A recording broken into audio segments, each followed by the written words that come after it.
Welcome to Monk's Temple. Find a comfortable space where you can simply listen, a space where you can set aside the doing for a while and settle into the being. The journey we're beginning isn't about adding another method to your life, another item to your to-do list. It's about exploring a quiet, radical alternative, the art of letting go. This is a guide to simplification, not through acquisition, but through release. We'll weave together timeless wisdom from the heart of Buddhist teaching with modern psychological understanding, all framed by stories you can feel in your own life. If this path of gentle unraveling speaks to you, consider subscribing to Monk's Temple. It's a way to bookmark this space of calm, a reminder to return to your own unclenching. Now, let's begin with a story about a very modern kind of burden. Imagine a master carpenter, renowned for his flawless joinery. His workshop was a museum of precision. He believed his worth was measured in the perfection of his seams, no gap, no wobble, absolute alignment. One day, a young apprentice, hands still learning their strength, was tasked with preparing a rare, expensive wood for the master's next project. In a moment of distraction, the apprentice cut the entire plank against the grain. It was ruined for its intended purpose. The master saw the jagged, tearing cut. A wave of cold anger rose in him, not just at the wasted wood, but at the shattered expectation. He sent the apprentice away and stared at the plank for an hour, seeing only failure. But as the initial heat of his reaction cooled, he forced himself to really look. The cut against the grain had revealed a wild, swirling pattern in the wood's heart, a beautiful chaos hidden beneath the straight, orderly surface. It was unusable for the straight-backed chair he'd planned. But it was perfect for something else. He spent the next week following the wood's new lead, crafting a sculpted bowl that seemed to flow with liquid wood, its lines echoing the natural turbulence he'd uncovered. It became his most prized piece. The Buddhist principle here is anicca, or impermanence, and its close companion, dukkha, suffering. The master's suffering didn't come from the changed wood. It came from his rigid attachment to the first, unmade chair. His clinging to a plan that existed only in his mind. His peace arrived when he let go of the blueprint and engaged with the reality of the wood in front of him. We suffer not from change itself, but from our argument with it. Our minds are master carpenters, always drafting blueprints for how life, people, and even we ourselves should be. Letting go begins when we dare to look at the beautiful, jagged grain of what actually is. This is where psychological insight meets ancient framework. Our brains have a negativity bias, a survival mechanism that velcros to potential threats and failures. It's why the one critical comment drowns out 100 praises. This bias fossilizes into cognitive patterns, ruts of thought we travel down automatically. Buddhism identifies this as the pattern of sankhara, mental formations. These are the well-worn trails of, "this always happens to me," or, "I must be perfect." We clutch these stories, these blueprints, because they offer an illusion of predictability in an unpredictable world. Letting go is not about destroying the workshop. It's about becoming conscious of the blueprints you're holding and asking a simple, powerful question.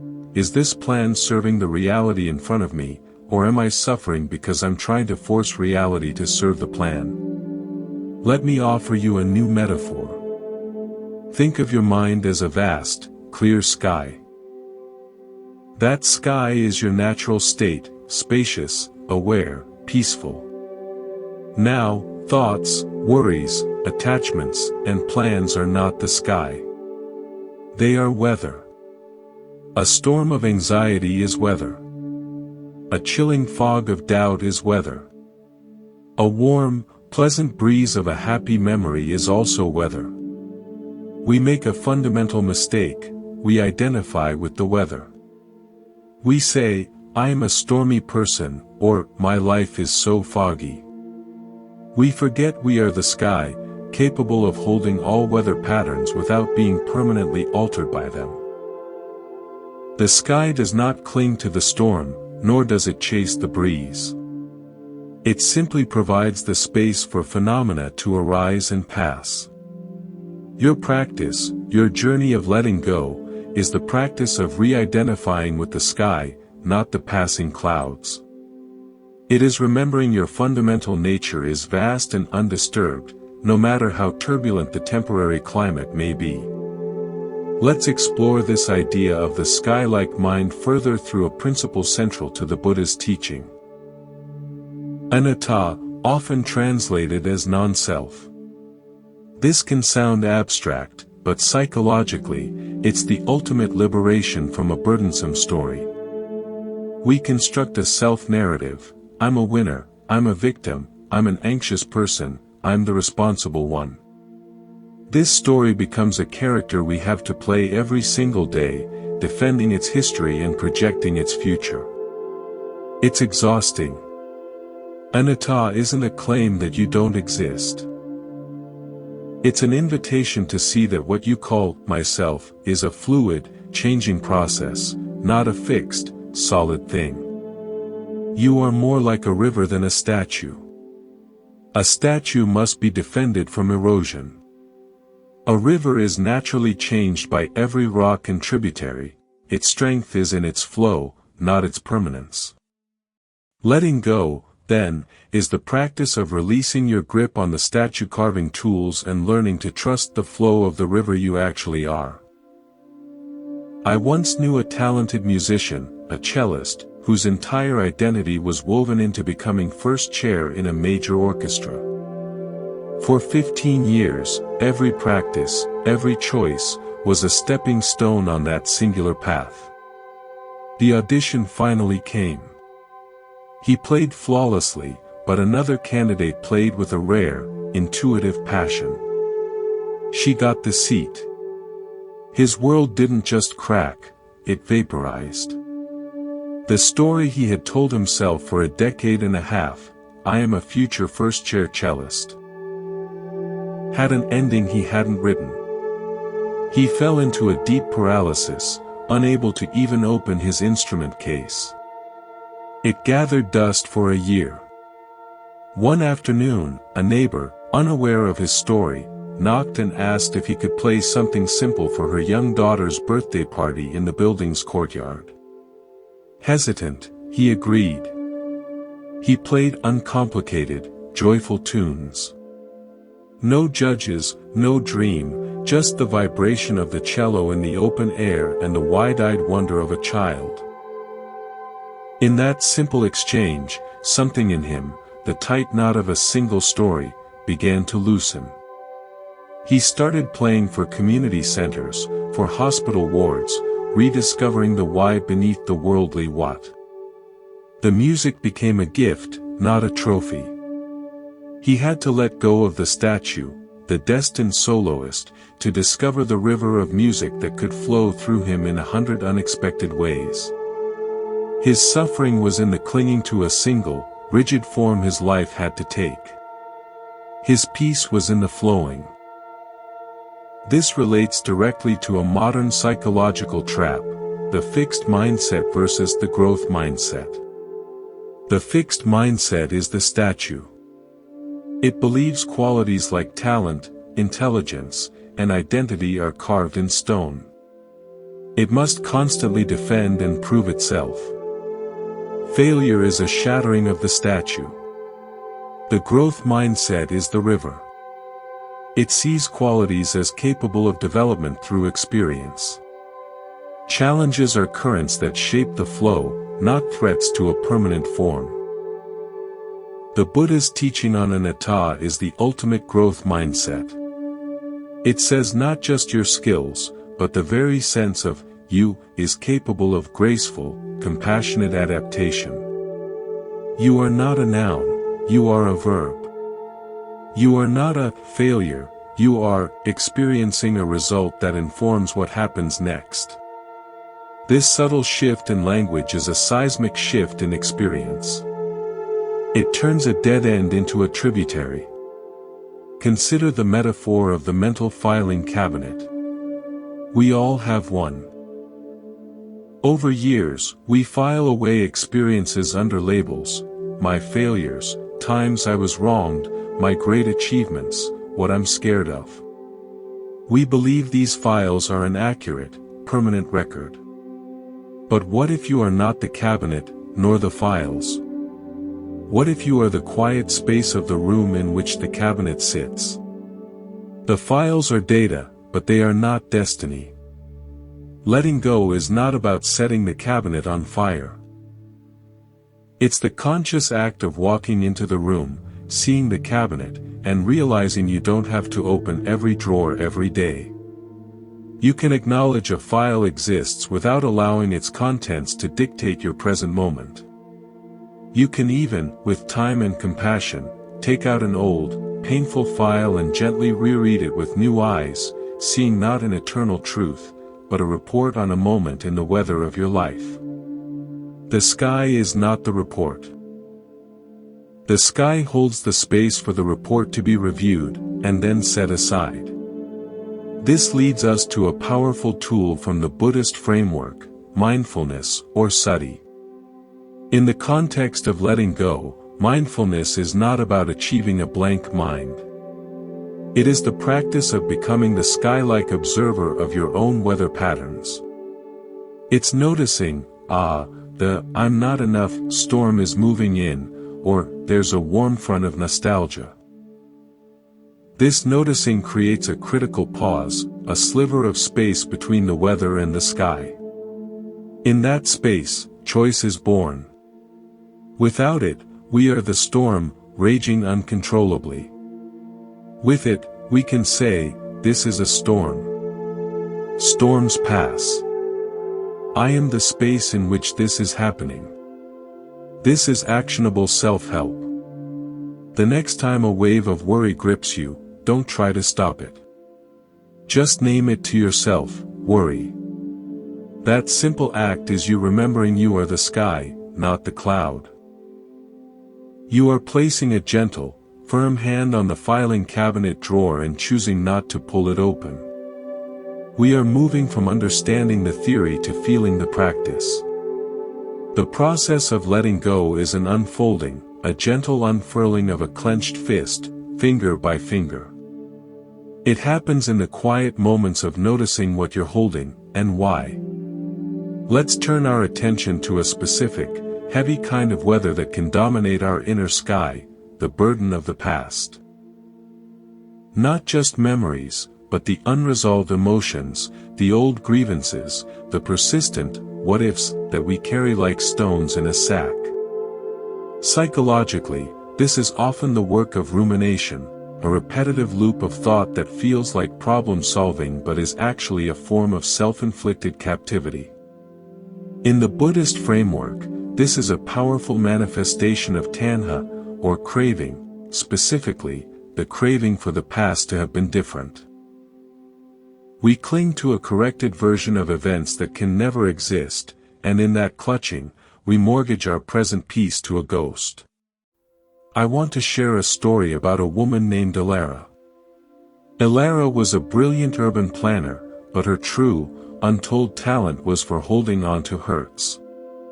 She maintained a meticulous, internal ledger of every slight, every professional oversight, every personal betrayal. It was her secret mental fortress. She believed this ledger protected her, made her sharp, kept her from being fooled again. But its weight was making her brittle.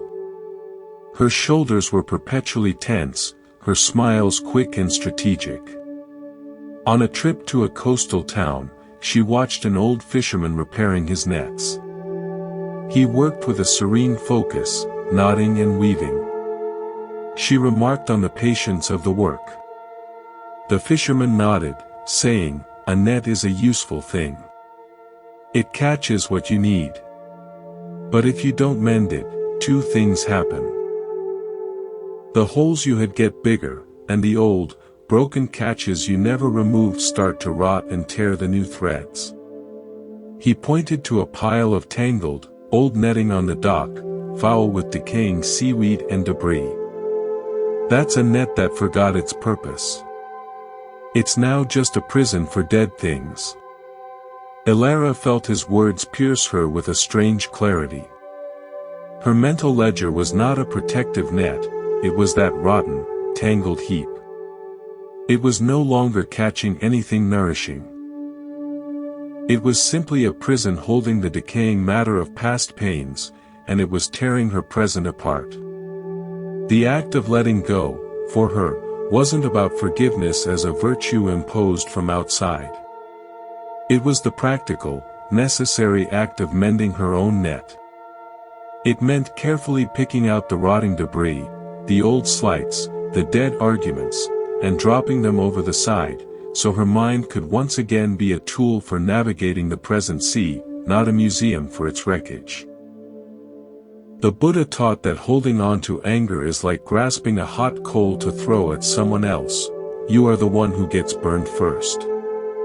Ilara was learning that holding on to old grievances was like sewing the hot coals into the fabric of her own net. Letting go was the only way to stop the burning. This connects to a profound concept in both neuroscience and Buddhist practice, neuroplasticity and the law of karma. Often misunderstood as fate, karma is simply the law of cause and effect on a psychological and ethical level. It says that intentional actions, including our thoughts and what we repeatedly dwell upon, shape the pathways of the mind. When we ruminate on an old hurt, we are not reviewing history, we are actively, in this present moment, reforging the neural pathways of suffering. We are practicing resentment. Every replay is a repetition that deepens the groove, making it the mind's default path. Letting go is the intentional act of stopping the repetition. It is choosing, moment by moment, not to walk that well-worn trail, and in doing so, you allow it to begin to grow over. This is active, practical brain hygiene. You are not erasing memory, you are ceasing to build a shrine around it. Let's introduce a new metaphor, the emotional composting bin. Imagine you have a small bin in your mind. Into it, you can toss the daily emotional scraps, the frustration from a traffic jam, the sting of a thoughtless comment, the disappointment of a cancelled plan.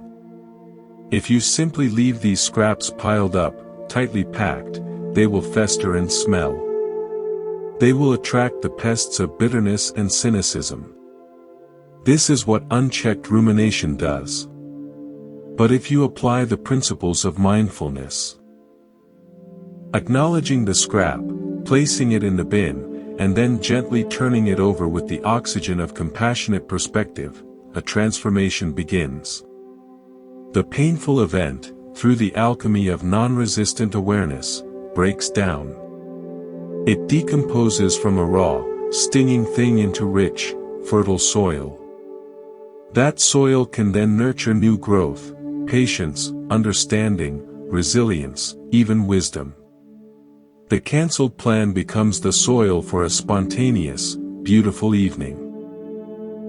The thoughtless comment becomes the soil for a clearer understanding of your own boundaries. Letting go is not throwing things away into a void. It is the conscious, transformative process of composting your experiences so they nourish your growth instead of poisoning your present. So, how do we start this process when an old, heavy story has its hooks in us? We use the twin tools of sati, mindfulness, and upekkha, equanimity. First, we mindfully acknowledge the story is present. The story about my unfair treatment at work is here. We don't fight it. We simply identify it as a story, a pattern of thought, not an undeniable reality. Then, we apply equanimity. Upekkha is a balanced, steady heart. It's the sky holding the storm. From that place of balance, we can ask, is clinging to this story useful? Does it serve my life now, or does it only serve the ghost of a past moment? We don't force an answer. We just ask. The very act of asking from a place of calm scrutiny often loosens the story's grip. We begin to see it as a choice, not a mandate. And we can, with great kindness, choose to set it down, to add it to the compost bin, and to return our attention to the alive, breathing reality of now, the feel of the air, the sound in the room, the next right action. We are learning that letting go is an active, intelligent, and deeply compassionate process of editing our inner world. It's about moving from being a prisoner of the past to being a gardener of the present. Now, let's turn our gaze from the burdens of the past to the other great thief of peace, the future. While the past hooks us with regret and old stories, the future ensnares us with a web of anxiety, planning, and expectation. Psychologically, this is the realm of the what if, a cognitive space where potential threats and desires are given the same weight as present realities. In Buddhism, this is another face of tanha, craving, and its counterpart, dosa, aversion. We crave a specific, secure, happy future and are averse to any future that contains loss, failure, or pain. We try to mentally control the uncontrollable, and in that effort, we vacate the only place where life is actually happening, the present moment. There's a tale of a cartographer who was hired to map a kingdom that existed only in rumors, a place said to be beyond a range of impassable mountains. No one had ever seen it. Yet, for years, he sat in his tower, drawing increasingly elaborate maps based on travelers' tall tales and his own imagination. He drew lush valleys, silver rivers, cities of gemstones. His maps became famous for their beauty, and he grew wealthy and respected as the expert on this unseen land. But he was consumed by a private, gnawing anxiety. What if it wasn't like that? What if the mountains were different? What if the kingdom was a barren waste? He would burn his maps and start over, again and again, paralyzed by the fear that his representation would be wrong. He never journeyed. He never felt real wind or crossed a real stream. He lived in a prison of potential, his entire life spent mapping a phantom. He clung so tightly to the need for a perfect, certain future that he sacrificed his entire present to the drafts of its possibility. This is what we do. We map phantom futures. The perfect career, the ideal relationship, the secure retirement, and then we suffer because the reality of today does not match the fantasy of tomorrow. Or, we map feared futures, catastrophe, illness, loneliness, and we live in the shadow of those phantoms as if they are already real. The Buddha taught that this is a primary source of dukkha. Peace is found not in perfecting the map, but in having the courage to put the parchment aside and take a single, real step. The path reveals itself under your walking feet, not in your planning mind. This brings us to a vital psychological distinction: preparedness versus worry. Preparedness is a present-moment action. It is buying insurance, studying for a test, saving money. It is a concrete step taken now for a generalized future possibility. Worry, on the other hand, is the repetitive, fruitless cycling of fearful thoughts. It is not action, it is the paralysis that masquerades as action. Worry is the cartographer redrawing the phantom map. Preparedness is the cartographer packing a bag for a journey. Letting go of anxiety about the future doesn't mean becoming irresponsible. It means shifting your energy from the mental movie of, what if, to the empowered, grounded action of what is.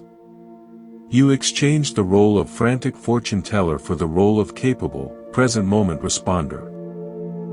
Consider this metaphor, the mind as a stage. The present moment is the only scene being lit, the only action truly happening. The past and the future are in the wings, dark, off-stage spaces. Worry and rumination are like shining a spotlight off-stage, into the wings, trying to illuminate and control the props and actors who aren't even in the play yet, or who have already exited. The tragedy is that while you're frantically lighting the wings, you are missing the actual, beautiful, messy, alive drama unfolding in the lit circle of now. Letting go is the simple, disciplined act of turning the spotlight back to center stage. It is a directorial choice. We will attend only to what is happening in the scene. The wings will contain what they contain. They are not your concern in this moment. Your only job is to be present for the lines being spoken, the gestures being made, right here, right now. So, how do we train ourselves to keep the spotlight on the present? We cultivate samadhi, or concentration, and viriya, or energy. We concentrate our scattered mental energy away from the phantom wings and into the sensory reality of the current scene. Feel your feet on the floor. Hear the ambient sounds. See the colors and shapes around you. This is not avoidance. It is coming home to reality. And we apply our energy not to fighting the thoughts of future or past, but to gently, persistently, returning our focus to the anchor of the present breath, the present sensation. Each time you notice your spotlight has wandered to the wings, you kindly, without self-judgment, turn it back. This is the practice. This is the repetition that builds a new habit of presence. Let me share an original story to ground this. A young software engineer named Leo was a master of future tripping. He lived in a state of constant, preemptive optimization, trying to debug problems in his life before they even compiled. It made him a sharp coder but a deeply anxious man. His health suffered. On a forced leave, he visited his uncle, a master woodworker. His uncle was crafting a delicate rocking chair from a single piece of green, unseasoned wood. Leo watched, horrified, as his uncle carved and bent the wood without a single detailed plan. "Uncle, you need a blueprint. A model. What if it cracks? What if the angles are wrong?" His uncle didn't look up from the curl of wood coming off his draw knife. "The wood will tell me," he said calmly. "If I think too far ahead, I will force it. I must work with the grain I find now, the flexibility it has now. If I am here, with it, it will show me the next cut. If I am in my head with a perfect chair, I will break it." Leo realized he had been trying to write the flawless code for a life that was, by nature, organic, green, and unfolding. He was trying to debug a program that was still being written, line by line, in the present moment. His anxiety was the gap between his rigid, future blueprint and the flexible, living reality of the now. Letting go meant putting down the blueprint and picking up the draw knife of present moment attention, working with the grain of what was actually happening. This is where letting go meets profound trust. It is a trust not that the future will be perfect, but that the you who is present, aware, and grounded in the now will be capable of meeting whatever arises. You are trading the illusion of control for the reality of resilience. We arrive now at the most intimate and often most tightly held territory, the self. The story of me. This is the central character in all our dramas of past and future. Psychologically, this is our self-concept, ego, or identity. It's the mental model we have of who we are, our personality, our flaws, our strengths, our history. In Buddhism, the deep inquiry into this self leads to the pivotal teaching of anatta, non-self. This is not a nihilistic denial of existence, but a revolutionary invitation to investigate what you truly are. The suffering comes from Sakkayaditthi, the personality view, the mistaken belief that this temporary collection of body, mind, and experiences is a solid, separate, permanent entity that must be defended, satisfied, and protected at all costs. I once met a man named Samuel, a retired lawyer whose entire identity was built upon being the fixer. In his family, his firm, his community, he was the one who solved problems, who had the answers, who took charge. It gave him immense purpose. But retirement left a vacuum. Without problems to fix, he felt useless, invisible, adrift. He tried to insert himself into his adult children's decisions, analyze their problems, only to be met with gentle resistance. He grew depressed, believing his essential worth had expired with his career. One day, his young grandson asked him to help build a birdhouse. Not a legal brief, not a complex estate plan, just a simple, sloppy birdhouse.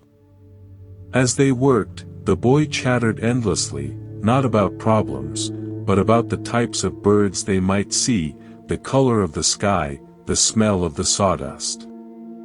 Samuel, for the first time in years, wasn't the fixer. He was the grandpa in the garage. He was present. He was simply a man sharing a moment with a boy. In that unscripted, unproductive afternoon, a crack appeared in the solid statue of Samuel the Fixer. Through that crack, he glimpsed a vast, quiet space he'd never known, the space of simply being, without a role to play. His suffering was the contraction of clinging to a single, outdated identity. His peace began in the spaciousness of letting that old self-concept soften, revealing the multifaceted human being that had always been there, waiting beneath the job title. This is the practical essence of anatta. You are not a single, fixed noun. You are a flowing constellation of verbs. You are not a fixer.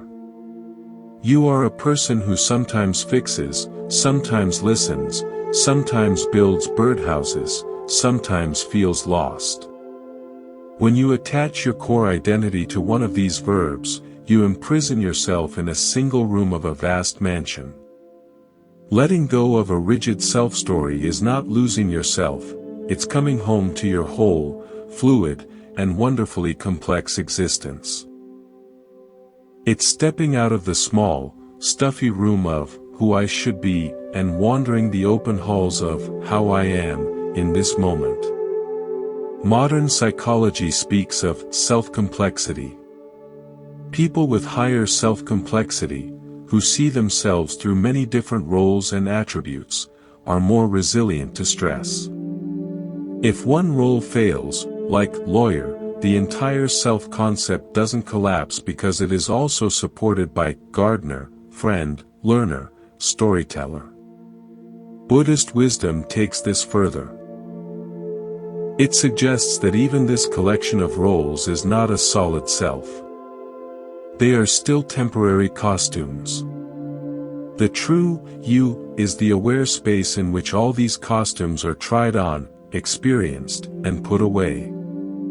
You are the consciousness that knows the feeling of being a fixer, a grandparent, a lost soul. That consciousness itself is not fixable, grand, or lost. It is the luminous, silent screen upon which all these movies of self are projected.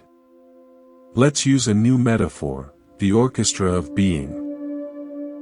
Imagine your mind is a grand concert hall. For years, you've believed you are only the first violin. Your entire worth, your focus, is on that one section's performance. If the violin part is perfect, you are successful. If it falters, you are a failure. You are deaf to the woodwinds, the brass, the percussion, the cellos.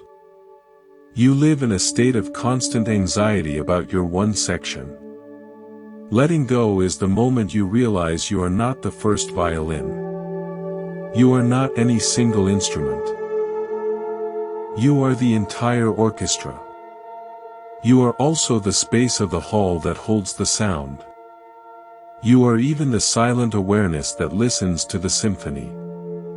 The anxiety of the violinist dissolves into the harmonious, complex, sometimes discordant but always complete music of the whole. Your pain was in the over-identification with a single note in the grand score. How do we practice this? We use mindfulness to catch ourselves in the act of solidifying. When you think, "I'm such an anxious person," pause. See if you can rephrase it to, "A feeling of anxiety is present." This subtly shifts you from being the weather to observing the weather from the sky. When you think, "I'm a failure," try, the thought, "I am a failure," has arisen. This creates the critical gap. In that gap, you can ask, is this thought the entire truth of me, or is it one instrument playing a sad tune in the vast orchestra? This is not positive affirmation. It is truthful inquiry. It is the practice of vipassana, insight, seeing things as they really are, transient, not self, and often impersonal mental events. This leads to a profound and actionable release. You begin to take things less personally. The critic's comment, the lover's coldness, the world's indifference, these are no longer seen as assaults on a solid, fragile self. They are seen as phenomena arising in the field of experience, like rain falling on a landscape. The landscape is not personally attacked by the rain. It gets wet, and it changes, but its fundamental nature as earth and stone remains. You are the landscape. Letting go of the personal narrative allows you to respond to life from a place of wisdom rather than react from a place of wounded self-defense. Your energy is no longer siphoned into building walls around a statue. It becomes available for genuine connection, creativity, and compassion. We are moving from understanding to embodiment. The goal is not to think about the sky, but to be the sky. Not to analyze the orchestra, but to feel yourself as the whole, resonant space of music. To deepen this embodiment and explore how letting go transforms our relationships with others and the world. When we begin to loosen the tight grip on our own self-story, something beautiful and inevitable happens. Our relationship to the world and to others begins to transform. The energy once used to defend, promote, or satisfy a fragile me becomes available for genuine connection. Psychologically, this is the shift from egocentricity to allocentric perception, seeing from another's center. In the Buddhist framework, this is the natural blossoming of karuna, compassion, and metta, loving kindness, when the weeds of self-obsession are cleared. It reveals a core truth: our sense of separation is the ultimate attachment to let go of. It is the most painful story we cling to, the story that I am here, and you are out there, and that this divide is absolute.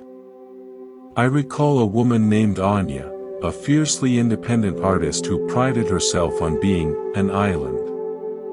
Her philosophy was that attachments to people were anchors that would sink her creative ship. She cultivated a life of elegant solitude. Her paintings were technically masterful, but critics often described them as cold, impenetrable. A flood devastated her riverfront studio. She lost decades of work. Sitting in the mud and ruin, utterly broken, she was found not by a fellow artist, but by neighbors she barely acknowledged, the bakery owner who brought her dry clothes, the retired teacher who offered a spare room, the teenager who just started hauling debris without being asked. In their simple, wordless acts, the walls of her island were washed away. She had to receive. She had to be vulnerable. In that enforced letting go of her story of solitary strength, she experienced a raw, human connection more profound than any she'd known. When she finally painted again, the first piece was a swirl of interconnected hands and light, warm and alive. She later said, "I thought I would lose myself if I let people in. I found I had to lose the lonely self I was clinging to, in order to find a connection that was real." Her suffering was the strain of maintaining separation. Her art found its soul when she let the myth of the island go. This reflects a profound Buddhist principle, pratitya samutpada, or dependent origination. Nothing exists in isolation. Everything arises in dependence upon causes and conditions. Your very existence is interwoven with countless others, the farmers who grew your food, the ancestors who shaped your language, the collective discoveries that built your world. The ego's story of separateness is a convenient fiction, but clinging to it is like a wave insisting it has no relationship to the ocean. It creates a loneliness that is entirely self-made. Letting go of this story doesn't mean losing your individuality, it means recognizing your individuality is a unique pattern in a vast, interconnected tapestry. Your well-being is intimately tied to the well-being of the whole. Let's consider this metaphor, the candle flame. You light one candle. From that one candle, you light another, and another. Soon a room is filled with individual flames, each distinct, flickering with its own life. Now, ask, did the first candle's light diminish when it lit the others? No. Light is not a finite substance to be clutched. It is a quality that expands through sharing. Your peace, your kindness, your wisdom are like this. Hoarding them, protecting them within a story of a separate self, does not make them brighter. It merely isolates the flame in a corner. When you let go of the fear that connection will diminish you, you become willing to touch your flame to another's wick. The light multiplies. The room brightens. Your own flame burns no less brightly, it is now part of a greater illumination. Letting go of separateness is not a loss of self, it is becoming part of a more radiant whole. This has direct, actionable implications for our daily conflicts. When someone irritates or hurts us, our default reaction is personal, they did this to me. We cling to the story of being a victim of their actions. This tightens the knot of separation and suffering. The practice of letting go here involves a deliberate shift in perspective, informed by pratitya samutpada. We can ask, what conditions are causing this person to act this way? What pain, fear, or ignorance might be driving them? This is not to excuse harmful behavior, but to understand it as part of a web of causes, not a personal missile aimed at your solid self. This understanding creates a space, a buffer of compassion, between the action and your reaction. From that space, you can choose a response that seeks to heal the web rather than sever it further. You stop trying to win a battle against another isolated island and start tending to the shared sea between you. I will share another original story. Two neighbors, Mr. Hale and Mrs. Finch, shared a property line marked by a magnificent old oak tree. For 20 years, they fought over it. Whose soil did its roots favor? Who should rake its leaves? Whose ancestor planted it? The tree became a symbol of their mutual grievance, a living monument to their separation. The conflict was a core part of both their identities: I'm the one who stands up to hail, and I'm the one Finch can't intimidate. A historic storm finally settled it. The great oak was struck by lightning and split in two, one massive half crashing onto each of their properties, destroying a shed and a gazebo. In the stunned aftermath, they stood in the wreckage, not as adversaries, but as two humans sharing a sudden, profound loss. They had to work together to clear the damage. As they hauled the wet, fragrant wood, they talked, not of property lines, but of how much they'd both loved the tree's shade, of memories their children had under it. They had been clinging so fiercely to their story of opposition that they had missed their shared love for the very thing they fought over. They let go of the story of enemies and discovered the reality of neighbors. The broken tree, the ultimate loss, became the bridge. Their suffering was in the clinging to conflict as identity. Their peace was found in the shared ground of a common reality. This is the ultimate gift of letting go on an interpersonal level. It resolves the exhausting, imaginary war of me versus you, and reveals the collaborative reality of us in this situation.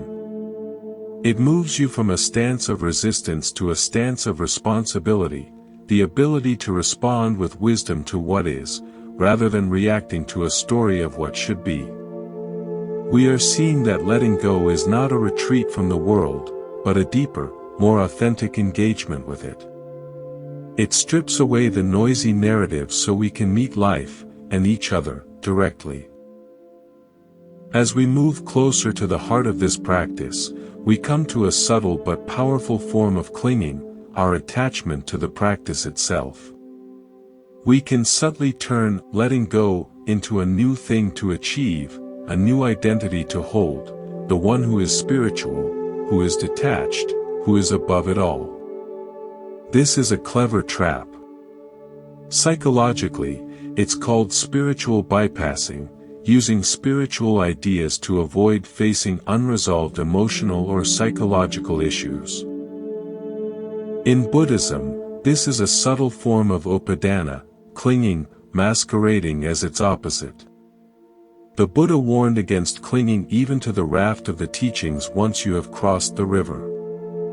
The ultimate letting go is unself-conscious, humble, and woven into the fabric of daily life.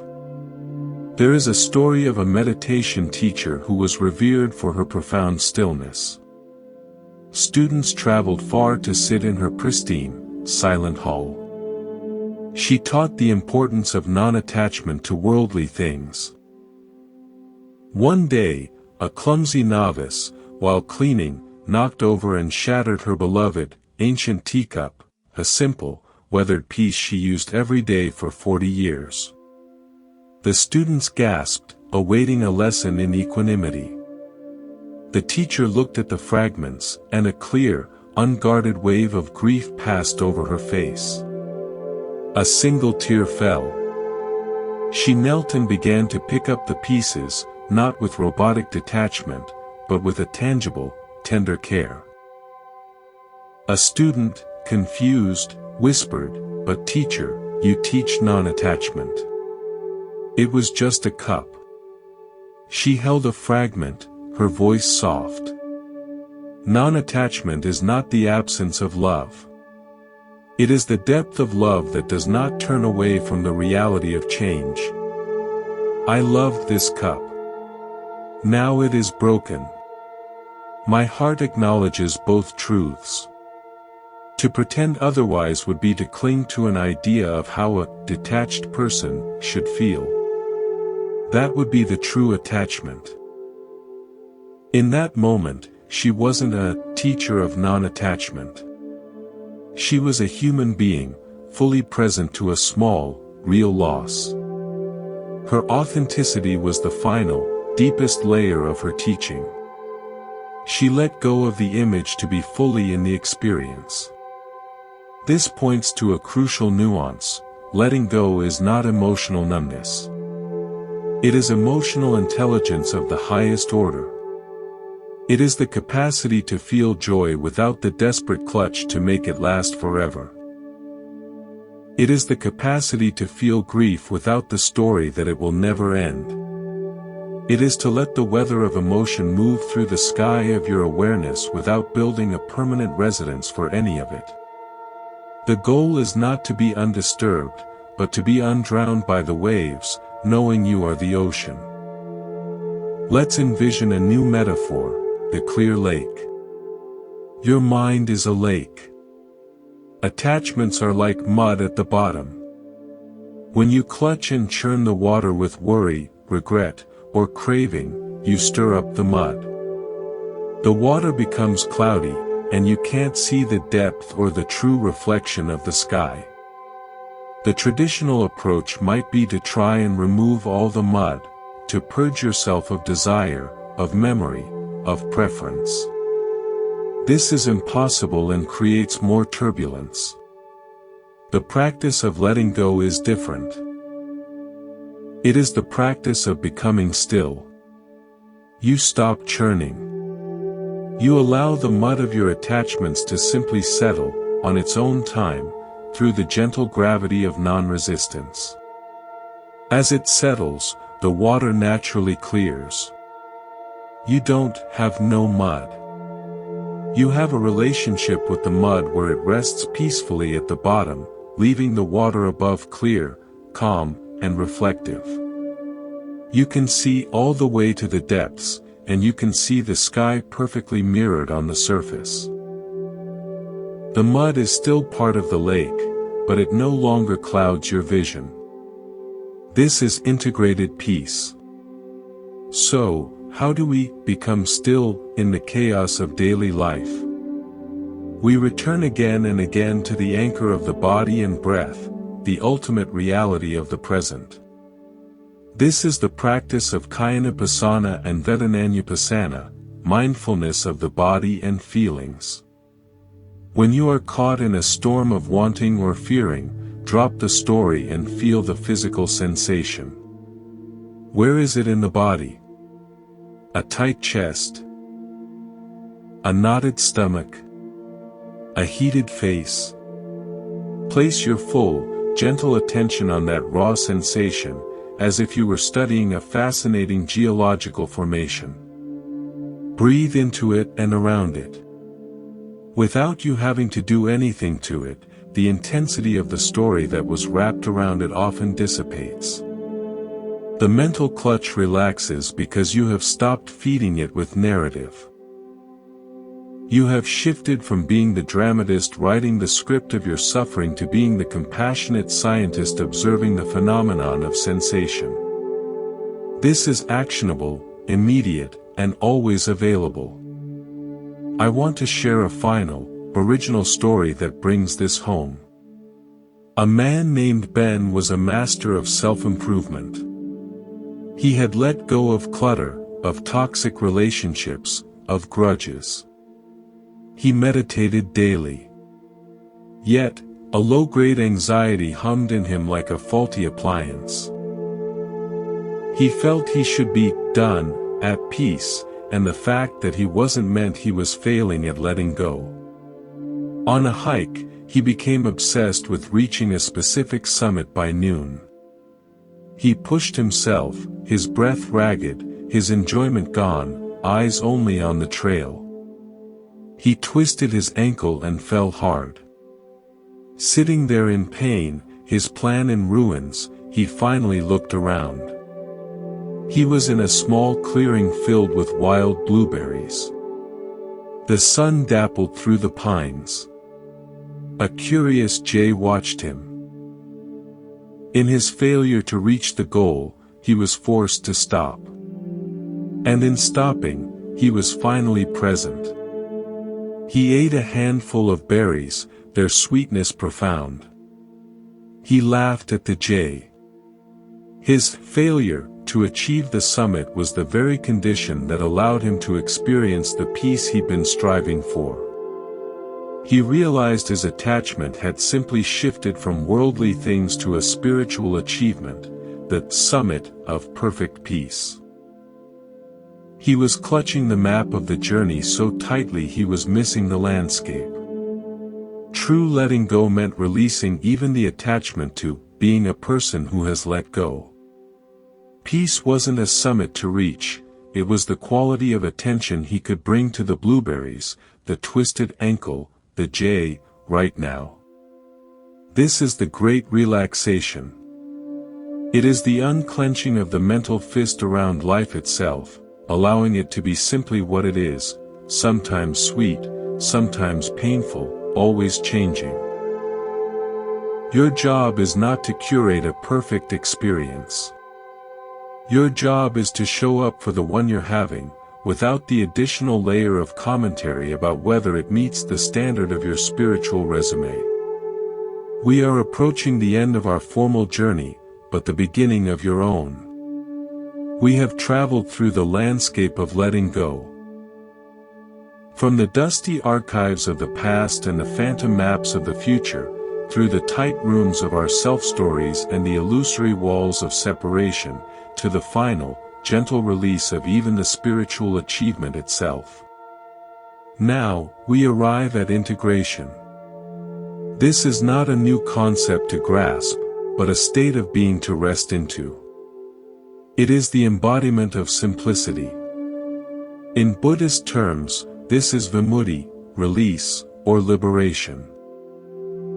Not as a grandiose, final event, but as a quiet, ever-available tone in the background of your life. Psychologically, it is the state of flow, of cognitive flexibility, where you are responsive to reality rather than reactive to your scripts about it. Imagine an old, heavy door in a corridor of your mind. For years, maybe a lifetime, it has been shut tight. Behind it, you've stored everything you're afraid of, everything you're trying to control, every story you cling to. The weight of keeping it closed is your suffering. You've spent immense energy bracing against it, decorating the outside to distract from it, pretending it isn't there. The journey of letting go is not about summoning a mighty force to blow the door open.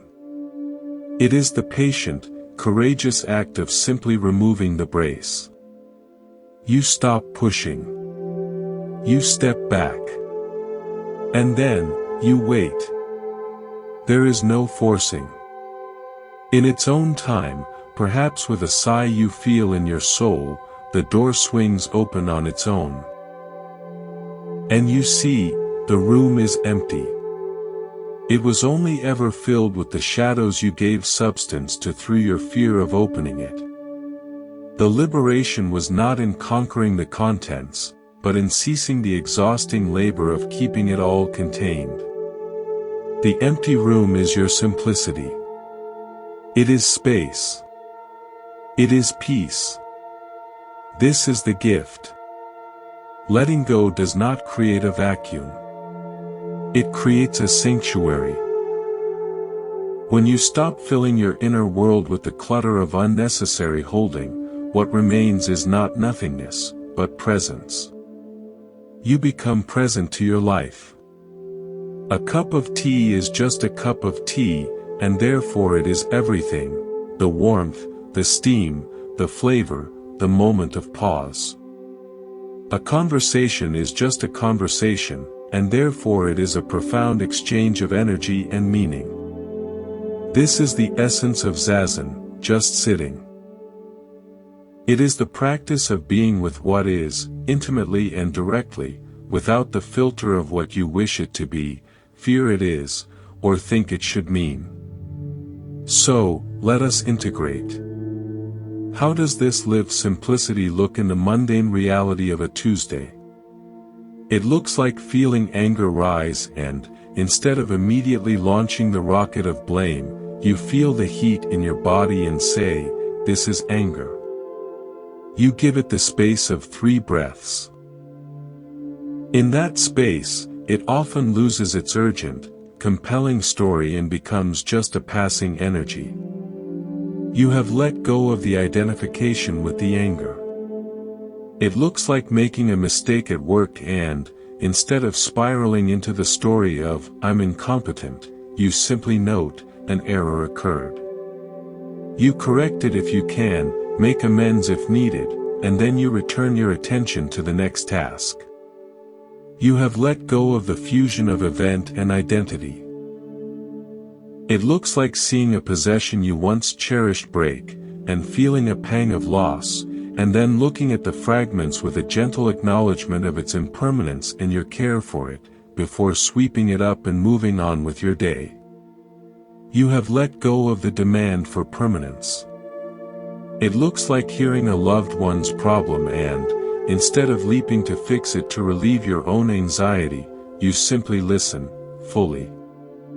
Your presence becomes the space that holds their pain. You have let go of the need to control their experience. This is not passivity.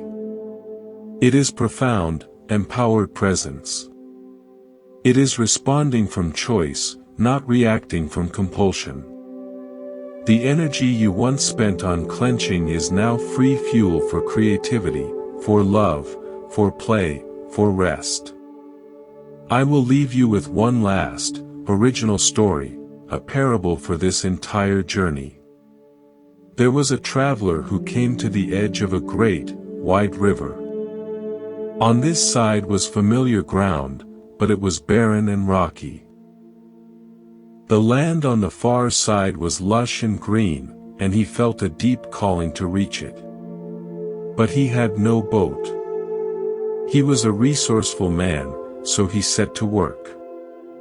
For years, with immense effort, he built a raft. He lashed logs together with vines, shaped a paddle, tested its buoyancy. The day came to cross. He pushed the raft into the water, paddled with all his strength through the current, and reached the far shore. Exhausted but exhilarated, he stepped onto the green grass.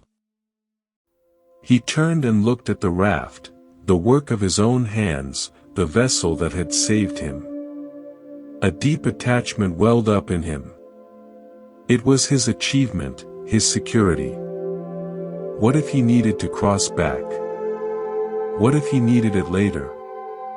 He could not leave it. So he hoisted the heavy, waterlogged raft onto his shoulders, and he began to walk into the beautiful new land, bent double under its weight. The very thing that had brought him to freedom was now his burden, blocking his view of the sky, his feet sinking into the mud under the load. An old gardener, tending flowers, saw him and asked, "Friend, why do you carry that raft on dry land?" The traveler explained all it had done for him. The gardener smiled softly and said, "Ah, I see. The raft was for crossing. The crossing is done. Is it not wise to set it down with gratitude, and let your hands be free to touch this new earth, and your back be straight to see this new sky?" The traveler, in that moment, understood. He let the raft slide from his shoulders. The thud it made was the sound of release. He stood upright, breathing freely, feeling the sun on his face for the first time. He was here. Truly here. The teachings of the Buddha, the insights of psychology, the stories we've shared, they are all the raft. They are meant for the crossing. Their purpose is to get you to this shore, this present moment awareness. This moment, right now, as you listen. You do not need to carry the concepts anymore. You can let them rest on the bank. You can simply be here, in the lush, green, alive reality of your own life, unburdened. Welcome home. Thank you for walking this path with Monk's Temple. May you walk lightly. May your heart be unburdened. And when you forget, as we all do, may you remember the feeling of the raft leaving your shoulders, and find the courage to set down whatever you have picked up again. Peace be with you.